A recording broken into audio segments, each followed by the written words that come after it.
नमस्कार, स्वागत है आपका हॉर्नबिल टीवी में और मैं हूं आपके साथ शिखा सकलानी। बुलेटिन की शुरुआत करते हैं खबरों के साथ।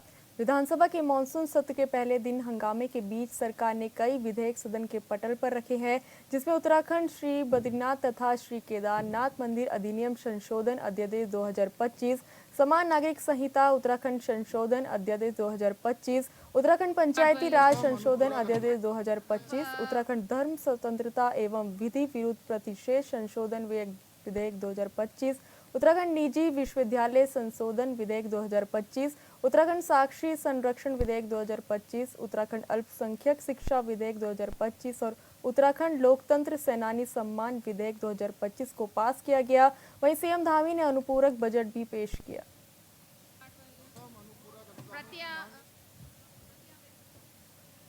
मानसून सत्र का आज पहला दिन काफी हंगामेदार भी रहा है। विपक्ष ने काफी हंगामा भी इस दौरान किया है। ये देखा गया है कि पहले उन्होंने ये नारे लगाए कि वोट चोरी किए गए, फिर उन्होंने ये भी कहा कि पंचायत चुनाव में जिस तरह से लोगों को उठाने का कार्य किया गया, गोलीबारी की गई, वो साफ तौर पर इसका विरोध करते हुए नजर आए। उन्होंने कहा कि राज्य सरकार को इस पर कार्रवाई करनी चाहिए थी और विधानसभा अध्यक्ष को भी इसका संज्ञान लेना चाहिए था। हालांकि उस पर संज्ञान नहीं लिया गया। लगातार वो ये डिमांड करते गए कि नियम 310 के तहत इस पे हमारी सुनवाई होनी चाहिए, हमें सुनना चाहिए, लेकिन नियम 310 को लागू नहीं किया गया और ऐसे में विपक्ष लगातार हंगामे करता रहा, बार-बार वेल में जाता रहा और इस कारण कई बार ये भी देखा जाए जो कार्रवाई थी सदन की उसको बार-बार स्थगित भी करना पड़ा। हालाँकि विपक्ष लगातार वेल में रहा और उन्होंने टेबल भी तोड़ी, ये भी बताया जा रहा है और साथ ही ये भी बताया जा रहा है कि उन्होंने माइक भी उखाड़ दिए, जिस कारण जो विधानसभा के परिसर में जो आवाज की कनेक्टिविटी थी वो भी गायब हो गई। हालाँकि ये भी देखा जा रहा है कि जो विपक्ष के नेता हैं वो ये मांग बार-बार कर रहे हैं और इस मांग पर अपनी अड़े हुए भी हैं। हालाँकि विधानसभा अध्यक्ष उनको समझाती भी रही और ये कहती भी रही कि ये उत्तराखंड के टैक्स करों के पैसे से प्रॉपर्टी बनी है, जुड़ी है, जिसको तोड़ने का काम किया जा रहा है। हालाँकि कई बार उनको समझाया भी गया और आज विधानसभा में अनुपूरक बजट भी पेश किया गया है, जो कि बताया जा रहा है कि लगभग 5,000 करोड़ का ये अनुपूरक बजट भी सदन में पेश किया गया है। हालाँकि अब इसको लेकर लगातार चर्चाएँ जो हैं वो भी जारी रहेंगी। हॉर्नबिल टीवी के लिए गैरसैंण से विशाल गर्ग। हर बार चुनाव में हम और आप जनप्रतिनिधि चुनते हैं। उम्मीद करते हैं कि चुने हुए नेताजी समस्याओं को दूर करेंगे, लेकिन चुनाव जीतने के लिए नेता ही वादा भूल जाते हैं। उत्तराखंड विधानसभा में आज जो हुआ शायद इससे पहले उत्तराखंड में कभी नहीं हुआ हो। सदन के अंदर विपक्षी विधायकों ने न सिर्फ हंगामा किया बल्कि विधानसभा अध्यक्ष के सामने ही मेज तोड़ दी। प्रॉपर्टी को नहीं तोड़िए, बहुत गलत बात है, बहुत गलत बात है। प्रॉपर्टी मत तोड़िए, बहुत आपकी भी प्रॉपर्टी है, उत्तराखंड की प्रॉपर्टी है, उत्तराखंड की जनता की प्रॉपर्टी है। आप मत तोड़िए उसको मत तोड़िए। आपने जनता की गाड़ी कमाई से तस्वीरें उत्तराखंड विधानसभा के मॉनसून सत्र की है, जहां पहले दिन ही विपक्ष ने न सिर्फ हंगामा किया बल्कि सदन में तोड़फोड़ तक कर दी। सदन की कार्यवाही शुरू होते ही हंगामे की वजह से सदन स्थगित करना पड़ा। बाद में सत्र की कार्यवाही फिर शुरू हुई तो विपक्ष वेल में पहुंच गया और विधानसभा अध्यक्ष के सामने ही मेज तोड़ दी। विपक्ष नैनीताल जिला पंचायत अध्यक्ष चुनाव में धांधली का आरोप लगाकर डीएम और एसएसपी को बर्खास्त करने की मांग करता रहा। आप सभी से निवेदन कर रही हूँ।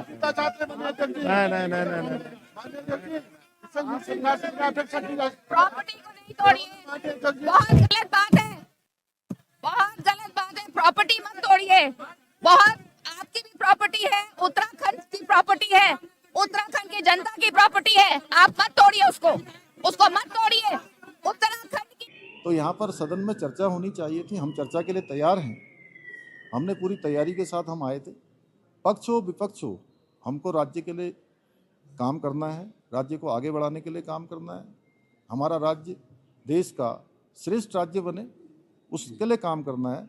लेकिन आज विपक्ष ने जिस प्रकार से यहाँ पर मेजें तोड़ी हैं, विधानसभा अध्यक्ष के सामने जिस प्रकार से कागज के पुतले बना के फेंके हैं, वो बहुत ही दुर्भाग्यपूर्ण है। ग्रीष्मकालीन राजधानी गैरसैंण के भराड़ीसैंण में आयोजित विधानसभा के मॉनसून सत्र के पहले दिन ही विपक्ष नैनीताल जिला पंचायत अध्यक्ष चुनाव में धांधली का आरोप लगा। सदन में विपक्ष चर्चा की मांग करता रहा और इसी बीच विपक्षी विधायक वेल में पहुंच गए और विधानसभा अध्यक्ष के सामने लगी मेज को उलट दिया, जबकि विधानसभा अध्यक्ष समझाती रही ये जनता के पैसों से बनाया गया है, इसे तोड़ने का अधिकार किसी को नहीं है। लेकिन विपक्ष ने अध्यक्ष की बातों को दरकिनार कर दिया। आपने जनता की गाड़ी कमाई से प्रॉपर्टी बन रही है सदन की। जनता की गाड़ी कमाई से बन रही है ये प्रॉपर्टी। गलत बात है, प्रॉपर्टी तोड़ना गलत बात है। आपने जनता की बहुत, ये फ्री में नहीं बना है, ये प्रॉपर्टी फ्री में नहीं बनी है। फ्री मैंने आपने तोड़ा क्यों? प्रॉपर्टी नहीं तोड़ेंगे, गलत बात, बिल्कुल गलत बात। प्रश्नकाल होने दीजिए। देखिए, विपक्ष ने मर्यादा पूर्वक अपनी बातों को रखा है। जिस मामले का हाईकोर्ट ने स्वतः संज्ञान ले लिया हो, उस मामले का विधानसभा अध्यक्ष की तरफ से अपने परिवार के लोगों के लिए संज्ञान न लेना, ये बहुत चिंता का विषय और दुख का विषय है। देखिए, जिस प्रदेश में नेता प्रतिपक्ष और विधायक सुरक्षित नहीं है, उस प्रदेश का जनमानस कैसे सुरक्षित होगा? ये उत्तराखंड राज्य कोई हमको ऐसे नहीं मिला है। यहाँ हमारे उत्तराखंड के जो शहीद हैं, उन्होंने अपनी शहादत दी है इस देवभूमि को, इस जो है उत्तराखंड राज्य को बनाने में। लेकिन ये भाजपा की सरकार इस उत्तराखंड राज्य को किस ओर ले जा रही है? हम विपक्ष में हैं, हम विपक्ष की नैतिकता और जिम्मेदारी है कि हम उत्तराखंड के जनमानस को सुरक्षित रखें और उत्तराखंड के बिगड़ते हुए हालातों को जो है उसके प्रति चिंतित होते हुए सदन में उस बात को रखें।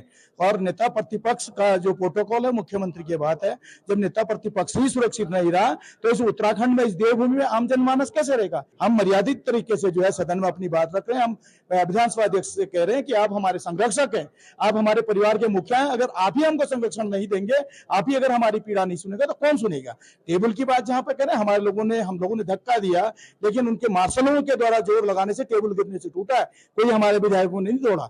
आपने देखा होगा जब भाजपा के लोग विपक्ष में थे, ये किस मर्यादित भाषा से चलते थे। प्रश्नकाल के दौरान भी विपक्षी विधायक हंगामा करते रहे। इसी बीच सरकार के संसदीय कार्य मंत्री सुबोध उनियाल ने संपत्ति को नुकसान पहुंचाने की बात कहकर अध्यक्ष से कार्रवाई की मांग की। सुबोध उनियाल ने कहा कि तोड़फोड़ करने वाले विधायकों पर कार्रवाई बहुत जरूरी है। सुबोध उनियाल ने कहा कि सदन की कार्यवाही न सिर्फ उत्तराखंड की जनता बल्कि देश की जनता देख रही है। माननीय अध्यक्ष जी, जब पूरा प्रदेश की निगाहें इस सदन पर इन विपरीत परिस्थितियों में पूरे प्रदेश का हमला, सारे जनप्रतिनिधि यहाँ पर आए हैं और ऐसे सदन में तोड़फोड़ करना और सदन की कार्रवाई को बाधित करना, मैं प्रस्ताव करता हूँ कि इन लोगों को एक आज की पूरी कार्रवाई के लिए निलंबित कर दिया जाए।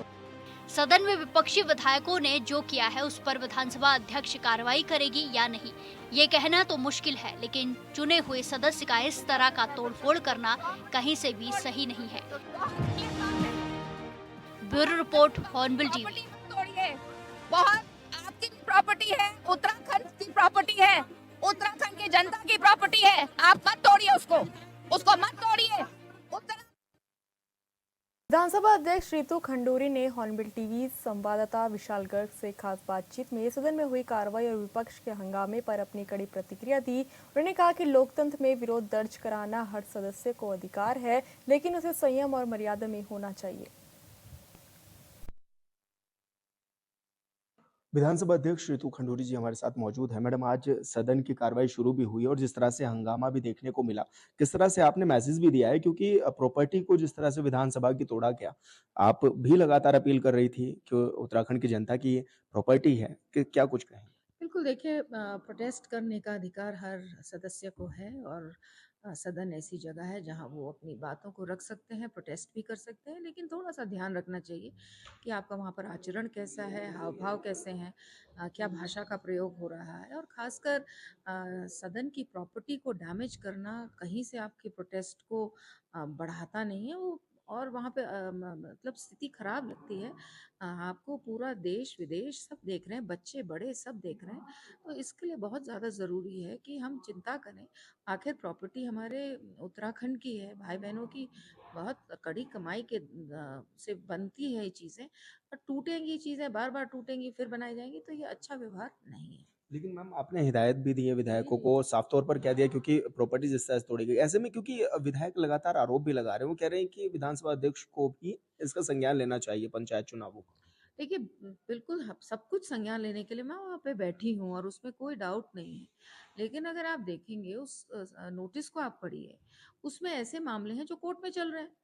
तो सदन की मुझे भी चिंता करनी है ना, मुझे भी तो नियम और कानून से चलाना है, तो इसलिए रखें वो बिल्कुल अपनी बातें रखें और मैं बहुत मौके देती हूँ, मैं बार-बार इस बात को कहती हूँ कि मैं पक्ष-विपक्ष दोनों को प्रयास करती हूँ कि दोनों को मौके दे दिया है, दोनों अपनी बात कहें, शांतिपूर्वक अपनी बात कहें, अच्छे माहौल में अपनी बात कहें। अब इसकी चिंता विपक्ष को करनी चाहिए। मैडम जो चीज़ें डैमेज हुई हैं, क्या उनको ठीक करने के लिए भी निर्देशित कर दिया गया है? क्योंकि कहा जा रहा था माइक वगैरह भी टूट जी, गए हैं, जी, टेबल जी, टूट जी। अभी हमने उसको टेम्परेरीली ठीक किया है, अभी थोड़ा और ठीक हुआ होगा, लेकिन अभी आज सत्र के बाद उसको हम फिर से पूरी तरह से देखेंगे।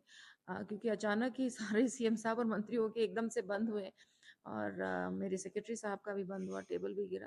लेकिन तुरंत चालू भी हुए, लेकिन उसको हम पूरी तरह से फिर से अभी देखेंगे। मैम मेरा बस आखिरी सवाल ये है कि विपक्ष के जो नेता वो कह रहे हैं कि समय अवधि कम की जा रही है। पहले कहा जा रहा था कि 22-23 तक सत्र चलेगा, अब कह रहे हैं कि इसको और कम कर दिया जाएगा। देखिए, ऐसा है सत्र कितना चलेगा, कहाँ चलेगा, वो सरकार का निर्णय होता है।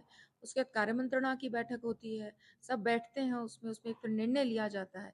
तो इसलिए सरकार जैसा निर्णय लेगी, मेरा काम चलाना है सदन को, तो निर्णय जैसा लेंगे वैसा मैं करूँगी। अभी क्या अपील आप करेंगे सभी विधायकों से कि चलता रहे सत्र क्योंकि बार-बार स्थगित भी करना पड़ रहा है? बिल्कुल सही बात है। देखिए हम समय की कीमत होती है। आपको ये भी पता है कि जब सदन चलते हैं तो कोई काफ़ी पैसा लगता है, उसमें खर्चे आते हैं। तो इसलिए अगर जनता की बात हम वहाँ पे नहीं रख पा रहे हैं किन्हीं कारणों से, तो उसकी चिंता हमें अवश्य करनी चाहिए। जी, धन्यवाद मैम हॉर्नबिल टीवी से बातचीत करने के लिए। ऋतु खंडूरी जी मैडम हमारे साथ हैं जो कि बता रहे थे कि सत्र को किस तरह से चलाया भी जा रहा है। हॉर्नबिल टीवी के लिए विशाल गर्ग, भराड़ी से। सदन में विपक्ष के हंगामे के बाद कुछ देर के लिए सदन को स्थगित करना पड़ा था, जिसके कुछ देर तक सदन की कार्रवाई फिर से शुरू की गई। सदन में हंगामे को लेकर विपक्षी विधायकों का क्या कुछ कहना है, आइए सुनते हैं। विधानसभा सदन का पहला दिन था और काफी हंगामेदार भी रहा है। विपक्ष के नेताओं ने खूब हल्ला भी सदन के भीतर किया है और हमारे साथ नेता मौजूद भी हैं, विधायक जी मौजूद हैं। भाई साहब जिस तरह से हो हल्ला कर रहा है विपक्ष, आखिर क्या कुछ मांगे हैं, क्या कुछ मुद्दे हैं, क्यों आप लोग इतना हंगामा करते हुए? ये हमारी व्यक्तिगत पीड़ा नहीं है, पूरे प्रदेश की जनता की पीड़ा है, जिसका हम वहां पे हम लोग जो कर रहे हैं उसको दर्शा रहे हैं। जिस प्रकार से किडनैपिंग हुई, नैनीताल सरोवर नगरी, पर्यटन नगरी, हमारा तो पूरा बचपन वहीं बीता, हम पढ़े हैं। आज तक ऐसी अप्रिय घटना हमने कभी ना सुनी ना सोची थी। खुलेआम पुलिस के सामने मूक दर्शक वो बने रहे, अपहरण करके चले गए सदस्यों का, नेता प्रतिपक्ष के साथ गाली गलौज, हाथापाई, हम लोग के साथ धक्का मुक्की, हाथापाई, और कोई बचाने वाला नहीं। जब रक्षक ही भक्षक बन जाएगा और जनमानस आप देखिए सोशल मीडिया पे तो इस प्रकार से इनको लताड़ रहा है। देखिए सम्मानित उच्च न्यायालय जिसकी शरण में हम गए, कैसे इनको लताड़ रहा है। बिल्कुल धन्यवाद सर। सर आज क्योंकि काफी हंगामा भी देखने को मिला है विपक्ष का और ये भी कहा जा रहा है कि माइक तक तोड़ दिया विपक्ष ने। देखिए, विपक्ष ने मर्यादा पूर्वक अपनी बातों को रखा है। जिस मामले का हाईकोर्ट ने स्वतः संज्ञान ले लिया हो, उस मामले का विधानसभा अध्यक्ष की तरफ से अपने परिवार के लोगों के लिए संज्ञान न लेना, ये बहुत चिंता का विषय और दुख का विषय है। देखिए, जिस प्रदेश में नेता प्रतिपक्ष और विधायक सुरक्षित नहीं है, उस प्रदेश का जनमानस कैसे सुरक्षित होगा? ये उत्तराखंड राज्य कोई हमको ऐसे नहीं मिला है। यहाँ हमारे उत्तराखंड के जो शहीद हैं, उन्होंने अपनी शहादत दी है इस देवभूमि को, इस जो है उत्तराखंड राज्य को बनाने में। लेकिन ये भाजपा की सरकार इस उत्तराखंड राज्य को किस ओर ले जा रही है? हम विपक्ष में हैं, हम विपक्ष की नैतिकता और जिम्मेदारी है कि हम उत्तराखंड के जनमानस को सुरक्षित रखें और उत्तराखंड के बिगड़ते हुए हालातों को जो है उसके प्रति चिंतित होते हुए सदन में उस बात को रखें। मैडम क्या कुछ कहना भी है, क्या मानना भी है, क्योंकि लगातार देखने में आ रहा है कि कागज फेंके जा रहे हैं, टेबल पर बुक से मारा जा रहा है, क्या कहेंगी आखिर क्या ये वजह आन पड़ी? देखिए, जिस तरीके का माहौल बना दिया है भाजपा ने, पूरी तरीके से लोकतंत्र को खत्म कर दिया है। लोगों को बोलने की आज़ादी छीन ली गई है। मताधिकार के द्वारा लोग अपनी राय बता रहे हैं, सरकार की नाकामयाबी को दिखा रहे हैं। तो इनका बस एक मकसद है कि सत्ता है, ठीक से मिल गई ठीक है, नहीं तो जैसे तैसे कुछ भी करके ले लेंगे। खुद देखा किस तरीके से बंदूक की नोक पर तलवारें, हथियार देखे गए, नेता प्रतिपक्ष पर हाथापाई की गई, माननीय विधायकों पर हाथापाई की गई। तो जहाँ नेता प्रतिपक्ष ही जिस राज्य में सुरक्षित नहीं, विधायकगण ही सुरक्षित नहीं, तो वहाँ आम जनता कहाँ सुरक्षित रहेगी? तो हमने उसकी सदन में चर्चा की मांग की 310 पर, तो उसको जब नहीं सुना गया, सरकार बिल्कुल धर्मिता पर अड़ी हुई है, वो ये चाहती नहीं है, क्योंकि अपनी उनको पता है ना कि उनकी पोल खुल जाएगी। और हम सीधे मांग कर रहे हैं सरकार से कि डीएम, एसएसपी जिनके सामने, जिनके इशारे पर ये कार्य किया गया, सरकार के इशारे पर सीधे इनको सस्पेंशन होना चाहिए और इनको हटाया जाना चाहिए। ये जनता की मांग है, उसी को तो हम उठा रहे हैं। धन्यवाद मैम हमसे बातचीत करने के लिए। विधायक जी भी हमारे साथ हैं। भाई साहब क्या कुछ मामले आप लेकर के आज सदन में भी पहुंचे थे और क्योंकि सदन चल ही नहीं पा रहा है, लगातार विपक्ष हंगामा कर रहा है। देखिए, हम लोग तो सदन हमेशा चलाने के मूड में रहते हैं और कांग्रेस पार्टी की तरफ से आपने देखा भी होगा कि हम लोग कहते हैं कि सत्रावधि लंबी की जाए। हम लोगों की मांग रहती है भाई जनहित के जितने भी जुड़े मुद्दे हैं, जब सत्र लंबा चलेगा और सत्र बार बार चलेगा, भाई एक साल में मात्र 2 से 3 बार ये लोग सत्र चलाते हैं, वो भी समयावधि बिल्कुल कम करके। देखो, सरकार जो है वो सवालों से, विपक्ष के सवालों से, जनता के जनहित के जुड़े सवालों से डरती है। जी, धन्यवाद भाई साहब। भाई साहब क्या लग रहा है, क्या सदन की कार्रवाई क्योंकि कई बार बाधित हुई है, कई बार स्थगित करना पड़ा है सत्र को, किस रूप में आप देख भी रहे हैं और आगे क्या कुछ आप डिमांड कर रहे हैं क्योंकि आप तो वेल में जाकर के जिस तरह से हंगामा भी कर रहे हैं? देखिए, सर्वप्रथम तो है कि कानून व्यवस्था कैसे दुरुस्त हो करके, लेकिन भारतीय जनता पार्टी की सरकार, प्रदेश सरकार ने जिस तरह से लोकतंत्र की हत्या कर दी है, संवैधानिक मूल्यों को तार-तार कर दिया है और अगर आप देखेंगे जो त्रिस्तरीय पंचायत चुनाव हुआ था, अगर देखेंगे तो ज़्यादातर प्रधान, क्षेत्र पंचायत सदस्य, जिला पंचायत कांग्रेस पार्टी के जीते हैं, कांग्रेस विचारधारा के जो अधिकृत के वो जीते हैं या फिर निर्दलीय जीते हैं। और जहाँ प्रमुख और जिला पंचायत अध्यक्ष का चुनाव आया तो भारतीय जनता पार्टी ने, इस उत्तराखंड की सरकार ने पूरे धनबल का, सत्ता का दुरुपयोग किया है, बाहुबल का प्रयोग किया है। आप देखेंगे चाहे हमारा बेताल घाट है, बेताल घाट में इतना बड़ा गोलीकांड हुआ। आप द्वारहाट में देखेंगे, द्वारहाट में भारतीय जनता पार्टी के लोगों ने ईंट से पथराव किया, जबरन हमारे 3 क्षेत्र पंचायत उठाए और अन्य जिलों में भी वही किया। और उसके साथ-साथ जो सबसे मुख्य है कि नैनीताल, और नैनीताल में कांग्रेस का जिला पंचायत अध्यक्ष बनने जा रही थी और 15 सदस्य हम लोग लेके जा रहे थे, लेकिन नंगी तलवारों के साथ, रिवॉल्वर के साथ जिस तरह से खींचातानी करी, पुलिस के सामने करी और उसके साथ-साथ प्रतिपक्ष के नेता के साथ मारपीट करी, अभद्र व्यवहार किया, माननीय सदस्यों के साथ अभद्र व्यवहार किया है, तो कहीं न कहीं प्रशासन नाम की चीज़ नहीं रहेगी है, कानून की चीज़ नहीं रहेगी। तो इस बात को लेके जब जनता ही सुरक्षित नहीं है, जब जनप्रतिनिधि सुरक्षित नहीं है, तो कहीं न इस बात को लेके जनता में भी आक्रोश था और उस बात को हमने सदन में, जब हमारी जो सदन एक विधायक की प्रॉपर्टी होती है, जब सदस्य सुरक्षित नहीं है, जब जनता ही सुरक्षित नहीं है, तो हम अपनी आवाज़ कहाँ उठाएँगे? हमने अपनी बात को रखा और हमने कहा कि नियम 310 के तहत पूरी चर्चा की माँग की जाए कानून व्यवस्था को लेके और उसमें सत्ता पक्ष के लोग भी सहभागिता करें, प्रतिपक्ष के लोग। लेकिन सरकार बिल्कुल सुनने को तैयार नहीं है और हमारा यह है कि जब तक हमारी बात सुनी जाएगी, हम सदन को नहीं चलने देंगे। जी, धन्यवाद सर हमसे बातचीत करने के लिए। तो तमाम जो विपक्ष के नेता हैं वो कार्रवाई के दौरान वेल में जा रहे हैं और सदन को बाधित करने का भी काम कर रहे हैं। वो कह रहे हैं कि पहले हमें न्याय दो। ऑन टीवी के लिए गैरसैंण से विशाल गर्ग। बद्रीनाथ धाम में स्थानीय लोगों, होटल कारोबारी, व्यवसायी, पंडा समाज पिछले 15 दिनों से बद्रीनाथ धाम प्राधिकरण की नीतियों समेत अन्य 14 सूत्रीय मांगों को लेकर आंदोलन कर रहा है। आज भी सोमवार की तरह धाम की दुकानों पर ताले लगे रहे। बद्री संयुक्त संघर्ष समिति के बैनर तले सैकड़ों स्थानीय लोग एकजुट होकर बद्रीपुरी के मुख्य बाजार में विशाल रैली निकालकर नारेबाजी के साथ धरना स्थल साकेत चौराहा पहुंचे। इस दौरान महिला मंगल दल पांडुकेश्वर, ग्राम प्रधान पांडुकेश्वर, मनोरमा मेहता, जनप्रतिनिधि इंदु पवार समेत बद्रीपुरी के संत महात्माओं ने अपना समर्थन देते हुए विचार व्यक्त किया।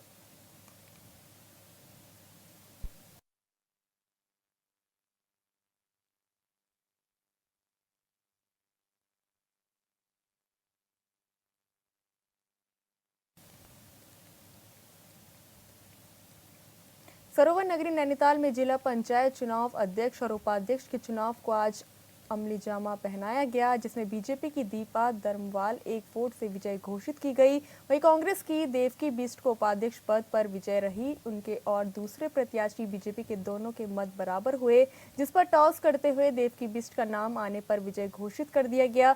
बता दें कि विवादों में घिरा रहा नैनीताल जिला पंचायत अध्यक्ष सीट पर 14 अगस्त को 27 सदस्यों में से 22 सदस्य ही मतदान कर पाए थे।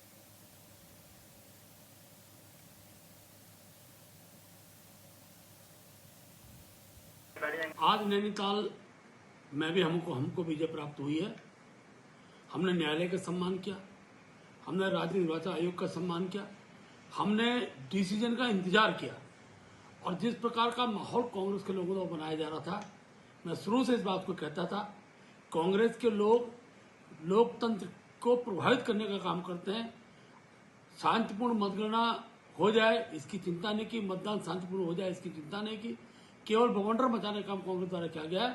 और आज ये जीत इस बात का संकेत है कि जीत सत्य की ही होती है। भारतीय जनता पार्टी ने आज 12 में से 11 स्थानों पर विजय प्राप्त किया। इस प्रचंड जीत के लिए मैं उत्तराखंड की जनता का आभार व्यक्त करता हूं और भारतीय जनता पार्टी कार्यकर्ताओं का भी आभार व्यक्त करता हूं। बहुत बड़ी जीत है हमारे लिए और मेरी व्यक्तिगत जीत नहीं है, ये मेरी भारतीय जनता पार्टी की जीत है, जिसने मुझे सपोर्ट दिया, समर्थन किया और मुझे अध्यक्ष के रूप में, प्रत्याशी के रूप में मुझे उम्मीदवार बनाया। और मेरे साथ सब लोग जितने थे मिले समर्थन, उनकी जीत है। हाँ, गोलजू का मैं बहुत बहुत धन्यवाद करना चाहूँगी, जिसने मुझे न्याय दिलवाया। अब पूरा मामले घटनाक्रम को आप किस तरीके से देखती हैं? ये तो कोर्ट में विचार देना है और इसमें ज़्यादा मैं टिप्पणी नहीं करना चाहूँगी।